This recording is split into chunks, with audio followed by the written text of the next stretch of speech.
Hello viewers, welcome to my Nupur's kitchen. Good morning everyone. আজকে আমি তোমাদের সামনে পনির চানার একটি রেসিপি শেয়ার করছি।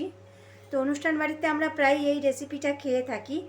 তো পনির থাকলে বা যদি কাবলি ছোলা বাড়িতে থাকে তবে এই রেসিপিটা চটজলদি খুব বাড়িতে বানিয়ে নেওয়া যায়। আচ্ছা, আমি কড়ার মধ্যে 2 টেবিল স্পুন সর্ষের তেল দিয়ে দিয়েছি। তোমরা কিন্তু চাইলে সাদা তেলেও রান্নাটা করতে পারো। আমি তেলের মধ্যে দিয়ে দিয়েছি 2টো তেজপাতা, গোটা জিরে আর একটা শুকনো লঙ্কা। এবার এই রান্নাটা চটজলদি বানানোর জন্য আমি একটা মশলা বেটে নিয়েছি। তোমাদেরকে দেখিয়ে দিচ্ছি কি মশলা আমি বেটে নিয়েছি। যে মশলাটা একবারই আমি ইউজ করব, আর কিছু আমাকে দিতে হবে না। এই যে এখানে একটা বাটনা করে নিয়েছি। এতে আমার আছে পেঁয়াজ, আদা, রসুন, টমেটো, জিরে, কাঁচা লঙ্কা।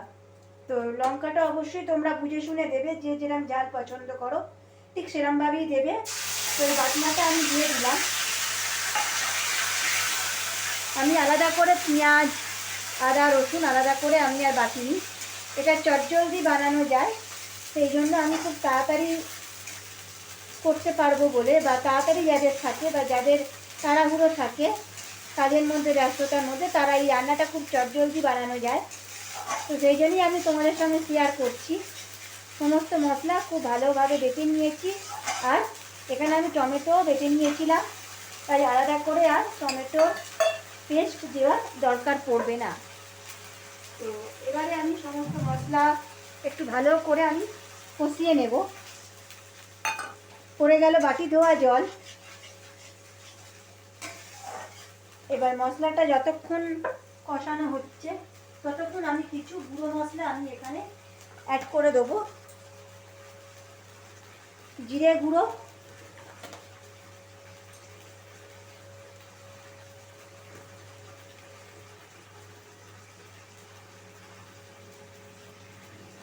কাশ্মীরি রেড চিলি হাফ চামচ, আর তার সঙ্গে আমাকে এখানে দিয়ে দিতে হবে ধনে গুঁড়ো। এবারে আমি ভালো করে একটু মিশিয়ে নেব, আর সবার শেষে আমি দিয়ে দেবো হলুদ। আচ্ছা, কাবলি ছোলাটা আমি সারা রাত্রি ভিজিয়ে রেখে নুন দিয়েই সেদ্ধ করেছিলাম। এবার সমস্ত মশলা একটুখানি ভালোভাবে কষিয়ে নেব ততক্ষণ মশলা থেকে তেল ছেড়ে আসছে। তোমরা দেখেই নিয়েছো যে মশলাটা কতটা সুন্দর করে কষানো হয়ে গেছে। এবারে আমি এর মধ্যে আলুটা দিয়ে দেবো, আগে থেকে সেদ্ধ করে রাখা আলুটা। তো আমি ছোলার সাথেই আলু সেদ্ধ করে নিয়েছিলাম, তারপরে পিস করে নিয়েছি। এবারে আমি নুনটা দিয়ে দেবো পরিমাণ মতন। ছোলাতে কিন্তু আমি নুন দিয়েছিলাম, তাই নুনটাও আপনারা বুঝে শুনে দেবেন। তো নুনটা যাতে কোনো রকমভাবেই বেশি না হয়ে যায়।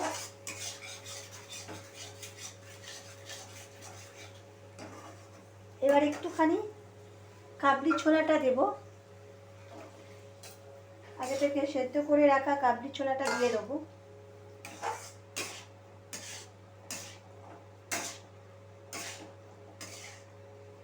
এখানে আমি কোনো রকম হলুদ দিইনি, শুধুমাত্র নুন দিয়েই আমি সেদ্ধ করেছিলাম। তো অনেকে চাল লিকার দেয়, তো এখানে আমি একটু অন্যরকমভাবে দেখাচ্ছি চটজলদি। তো চটজলদি বানানোর জন্য এই পদ্ধতিটা খুবই ভালো। এবারে আমি খুব সামান্য পরিমাণে জল দিয়ে দেবো। ঝোলটা কে যেরকম খেতে পছন্দ করো তো সেরকমই রাখবে। খুব বেশি আমি এখানে গ্রেভি রাখবো না, একটু গায়ে মাখা ব্যাপারটা থাকবে, তাহলে সুবিধে হবে। আচ্ছা, এবারে আমি এই মশলাটা দিয়ে দিচ্ছি। এটা হচ্ছে ইনস্টা ছোলে মশলা। তো এই মশলাটা আমি জলে গুলে রেখেছিলাম, তোমরা ডাইরেক্টও দিতে পারো। এটা একটু বাটা মশলার মতন গোলা হয়ে যায়। তো এইটা আমি যদি আগে থেকে জলে গুলে রাখো তো আর কোনো মশলা দেওয়ার দরকার নেই। ছোলা মশলাটা আমি দিয়ে দিচ্ছি, আর সবশেষে পনিরটা যেটা কিউব করে ছোট্ট ছোট্ট করে কেটে রেখেছিলাম সেইটাও আমি এখানে দিয়ে দিলাম। এবার একটু ফুটে উঠলেই আমি নামিয়ে দেবো। আর আমি যেরকমভাবে বানালাম তোমরা একইভাবে বানাবে, বাড়ির সকলকে খাওয়াবে। আর রান্নাটি কেমন হলো অবশ্যই জানাবে কমেন্ট করে। আর আমার পেজটি সাবস্ক্রাইব করে দিও যারা ইউটিউব থেকে দেখছো, আর যারা ফেসবুক থেকে দেখছো তারা অবশ্যই ফলো করে দিও। আর যারা ইউটিউব থেকে দেখছো পাশে বেল নোটিফিকেশান আইকনটি ক্লিক করতে ভুলবে না। আচ্ছা, আমার ছোলে মশালাটা পুরো রেডি হয়ে গেছে। এবারে আমি খুব সামান্য একটু গরম মশলার গুঁড়ো আমি স্প্রেড করে দিচ্ছি, যেহেতু আমি ফোড়নে গরম মশলা অ্যাড করিনি, গোটা গরম মশলা। তো তোমরা যদি চাও ফোড়নে গোটা গরম মশলাও অ্যাড করতে পারো। তো কত সুন্দর কালারটা চলে এসেছে। তো আমি যেরকমভাবে বানালাম অবশ্যই বাড়িতে ট্রাই করো, কমেন্ট করে জানাতে ভুলবে না কেমন হয়েছে। ধন্যবাদ।